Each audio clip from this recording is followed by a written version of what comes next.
Parag Parikh has launched its first two funds in Gift City. These are passive funds investing in the S&P 500 and the Nasdaq. And these funds will buy UCITS funds, which in turn will invest in these indices. The expense ratio is 0.3% on the direct plan and 0.6% on the regular plan. If you add the underlying fund expense ratio, then it goes to 0.4% for the S&P 500 and 0.5% roughly for the Nasdaq. How does tax work? Well, Gift City funds are taxed at fund level, not at individual level. So if you redeem in the first 2 years, then the fund will deduct tax at 42.7%. So please don't redeem in the first 2 years. After 2 years, it is 14.95%.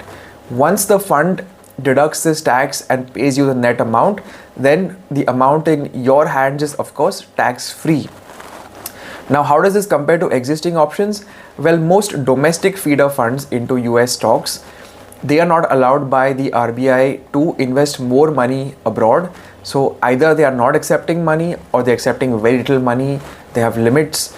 Then there are domestic ETFs which invest abroad, like the Motilal Oswal Nasdaq ETF. They are also not allowed by the RBI to deploy more money abroad because the industry has hit its limit.